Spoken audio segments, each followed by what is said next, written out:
네, 화제가 된 이슈를 짚어보는 시간 이슈앤스토리입니다. 박상희 심리분석 전문가, 손수호 변호사와 함께 이야기 나누겠습니다. 어서 오세요. 네, 어서 오십시오.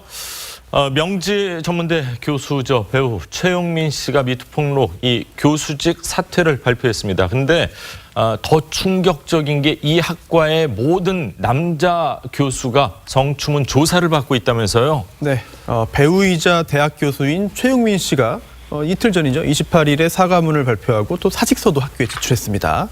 연기 활동도 이제 안 하겠다라고 했는데요. 그런데 이 최용민 교수가 재직 중인 명지 전문대 연극영상학과에 다른 남자 교수 전원도 같은 처지라고 합니다. 여자 교수 2명을 제외한 전원의 남자 교수였는데요. 정 교수 3명, 또 조 교수 1명입니다. 4명이 되는 거죠. 예. 이 4명이 모두 성추행, 성추문에 휩싸인 건데요. 학생회가 요구를 해서 학생회에 사과문을 제출을 했고요. 예. 학생회가 그 제출받은 사과문을 SNS를 통해서 일반 대중에게 공개를 했습니다. 네. 그 내용 보면 다 자필로 작성되어 있고 굉장히 자세하게 쓰여져 있는데요. 앞으로 학교를 지금 그만두겠다고 한 교수는 지금 일부이기 때문에 예. 어떻게 사건이 진행될지 지켜봐야 될 것 같습니다. 네. 그 학과 학생들 정말 고통이 얼마나 컸을까 이런 생각이 들 정도인데 학교뿐만이 아니라 이 문화계, 연예계, 예술계 정말 다 많은 분야에서 이렇게 성폭력 증언이 쏟아지고 있습니다. 그런데 대부분의 이 가해자들이 조금은 마지못해 좀 억지로 하는 거 아니냐 이런 느낌이 드는데 저만 그런 건가요? 아니요, 많은 사람들이 그렇게 느끼고 있습니다. 오늘 예. 기사에, 신문에도 그런 얘기가 실렸고 대부분 처음에는 부인하거나 아예 대응을 하지 않거나 그러다가 조금 찜찜하게 인정을 하고 그다음 사과를 하더라도 굉장히 아주 정말 물타기 사과를 하는 그런 모습을 거의 공통적으로 보이고 있습니다. 예. 예를 들어서 결국 이틀 만에 사과한 박재동 화백 같은 경우 참 유명한 화백인데 예. 당시 기억을 찾아 노력했다. 알게 모르게 여성들에게 가했던 고통에 대해서 사과드린다. 또 사과한 말미에는 저는 미투 운동을 지지한다.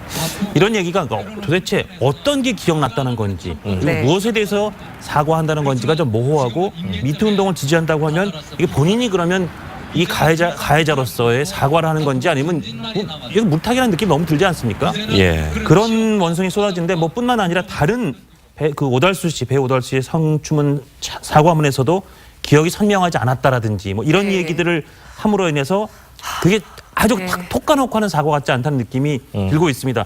지금 이 미투 얘기가 지금 정말 들불 이상으로 번지고 있는데 저는 개인적으로 여러분이 계시지만 특히 대중들과 우리 국민들에게 정말 입을 채 다물지 못하게 하는 분들이 예를 들어서 고은 시인이라든지 예. 이윤택 연출이라든지 조민기 배우라든지 내지는 또 세종대왕으로 불렸다는 김태훈 교수 이런 한 4분 정도가 저는 특히 그렇게 꼽힌다고 생각하는데 이 4분의 경우도 사과가 그렇게 명쾌하고 내지는 사과가 아주 정말 석고되지 않은 그런 사과는 들어본 기억이 없습니다. 이윤택 연출 같은 경우는 리허설까지 했다가 나중에 그게 밝혀지면서 오히려 더 공분을 부르지 않았습니까? 맞습니다. 지금 상황이 그래서 결코 그렇게 간단하게 끝날 것 같지 않습니다. 예. 네, 특히 사과문 속에 기억이 나질 않는다 이 말 때문에 피해자들이 더 상처를 받고 있는 것 같아요. 정말 기억을 못하는 건지 안 하는 건지 모르겠지만 아무렇지 않게 대중들 앞에서 웃고 했을 때 그 피해자들의 심정은 참 다 들어갔을 것 같은데요. 피해자의 목소리 좀 먼저 듣고 오시겠습니다.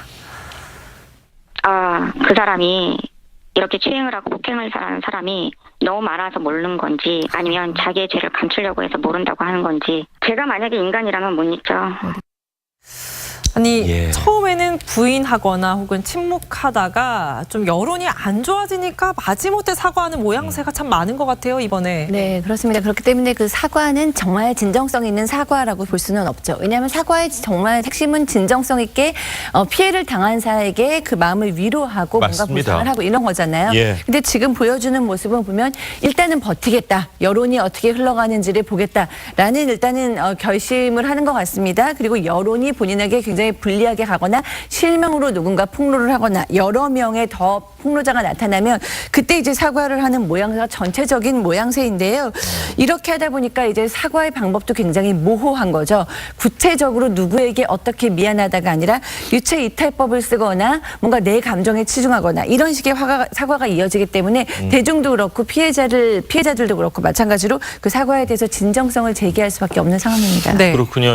특히 영화배우 오달수 씨 같은 경우는 연기를 정말 감칠맛 나게 잘해서 아이들 팬도 굉장히 많거든요. 네.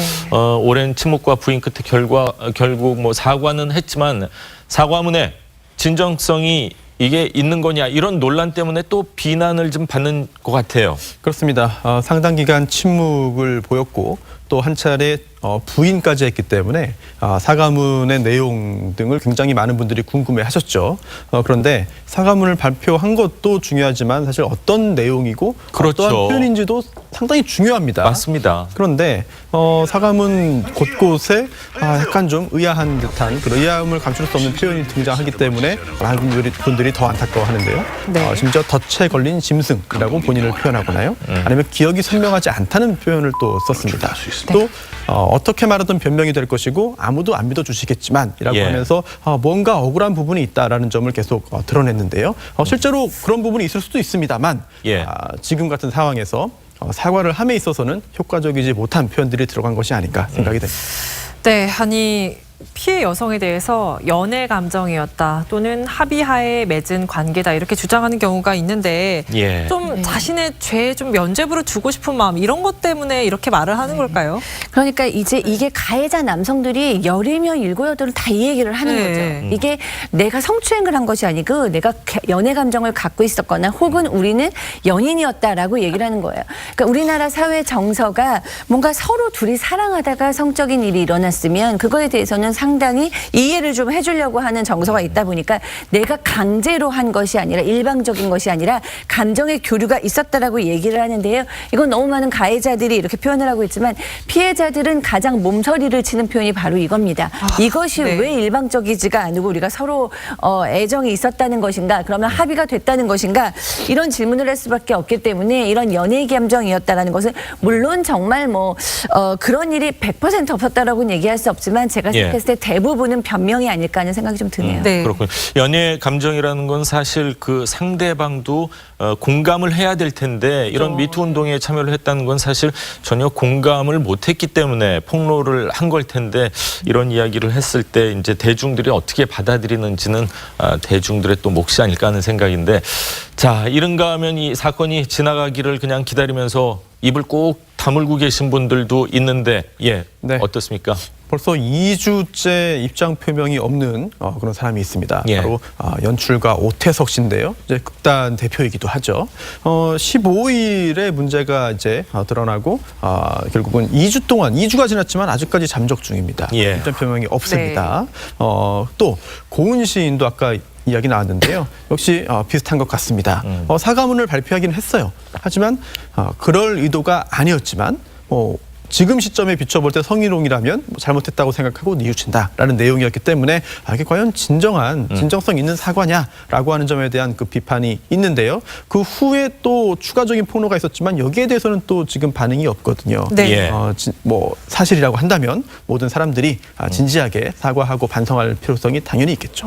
이게 좀 잠잠해지면 이분들 정말 입장 표명을 안 한 채로 사태가 마무리될까 봐 좀 걱정이 되기도 하는데요. 저는 오달수 씨 사과문을 보면서 A 씨에게 엄지영 씨에게 이 표현을 보면서 아니 직접 피해자에게 사과를 하면 될 일이지 대중들한테 공개적으로 면피성 사과하는 게 아닌가 이런 생각이 들었거든요. 네, 그렇습니다. 진정한 사과라고 한다면 사실 직접 만나서 하는 것이지 언론에 대고 하는 건 아닐 수도 있거든요. 네.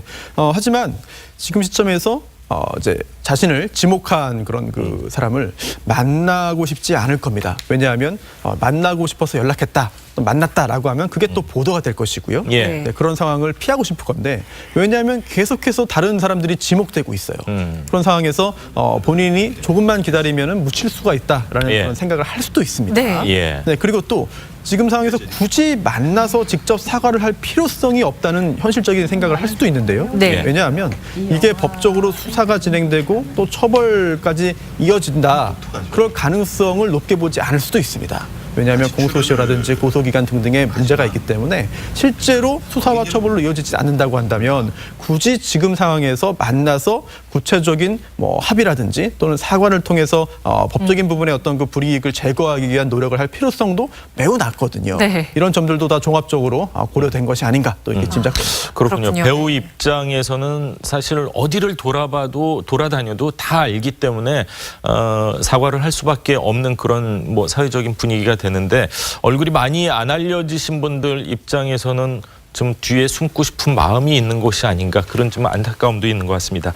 자, 다음 이야기를 좀 하겠습니다. 후배 가수에게 고소를 당했던 가수 문희옥 씨, 또 소속사 대표 문희옥 씨 같은 경우는 무혐의 처분을 받은 것 같습니다.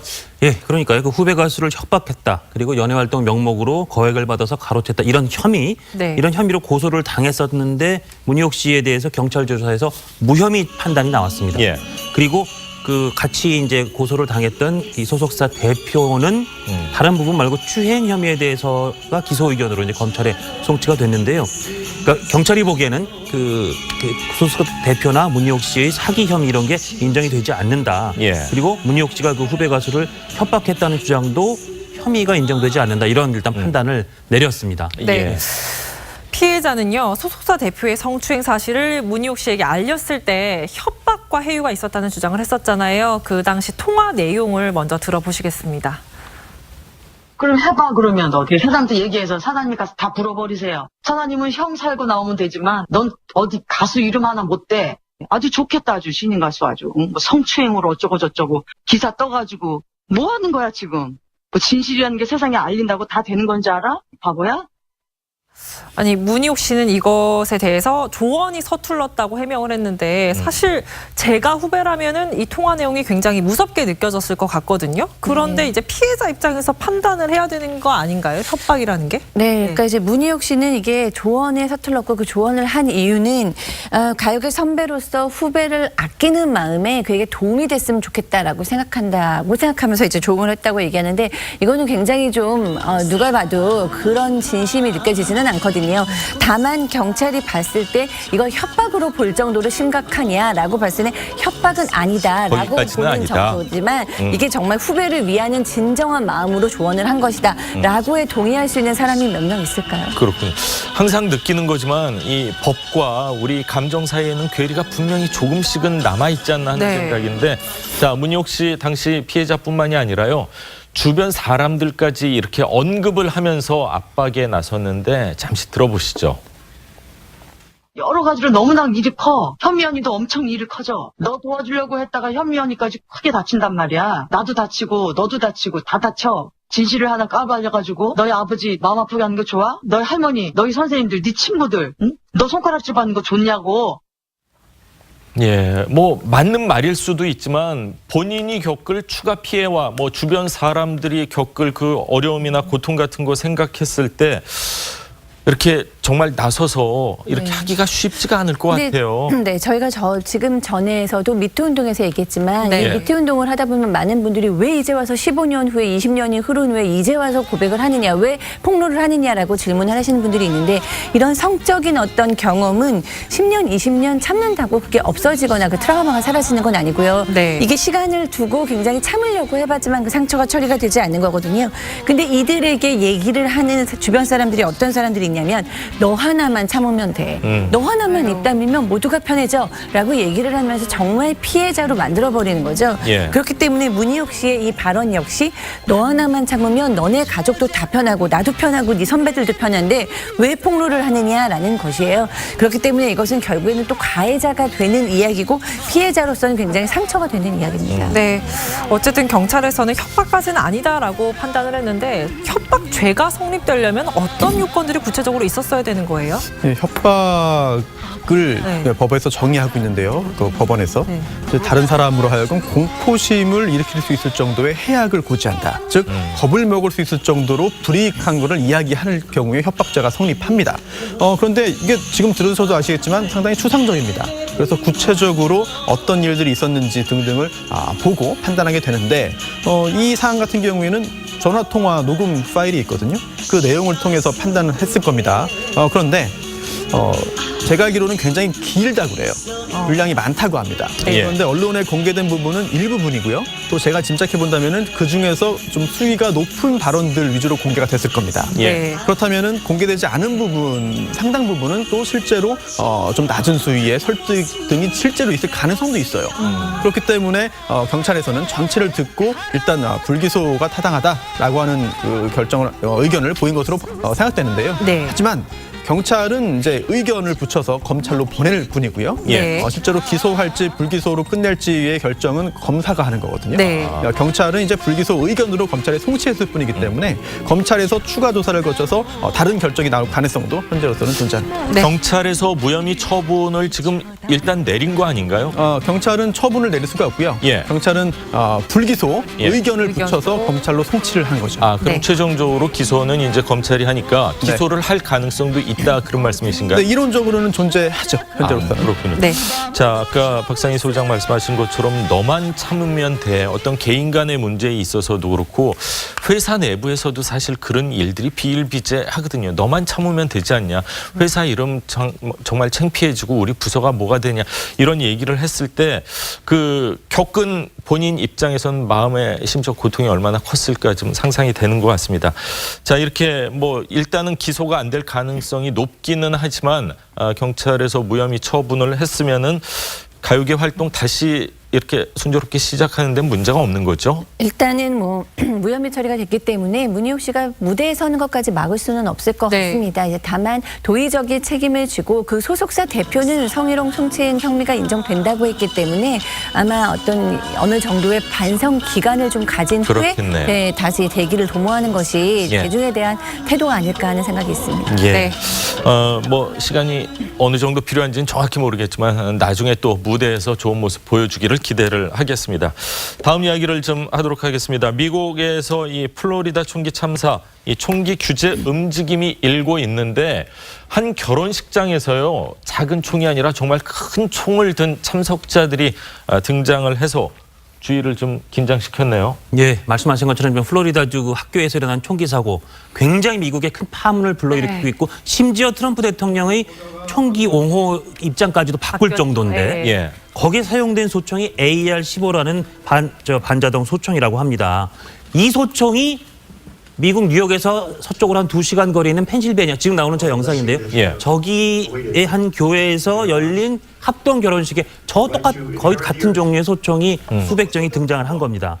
그러니까 그 주변에서 깜짝 놀랐죠. 이게 무슨 일이냐. 근데 알고 보니 저희가 이제 돌아가신 지 한 6년 됐군요. 그 문선명 총재 통일교, 네. 그 문선명 전 총재의 아들, 막내 아들 문형진 씨가 세운 교회에서 예.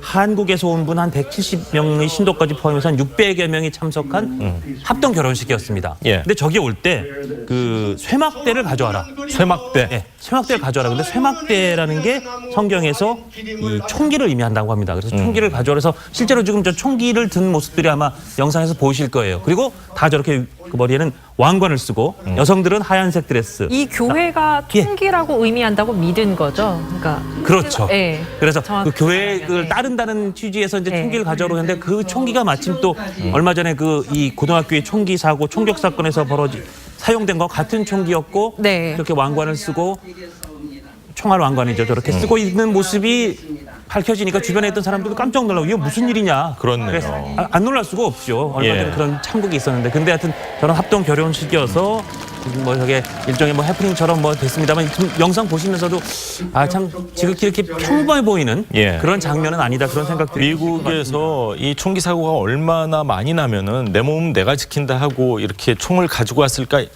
한편으로는 이해가 되지만 또 총알이 없어서 또 이해가 되지만 화면상으로 봤을 땐 굉장히 무서운 결혼식이 아니었나 그런 생각이 듭니다. 그래서 경찰들까지 막 출동하고 그랬답니다. 맞습니다. 뭐 초등학교는 뭐 학교 뭐 일찍 파하고 그랬다고 하는데 항상 이동시키고요. 예. 예. 자, 오늘 두 분 말씀 잘 들었습니다. 감사합니다. 고맙습니다.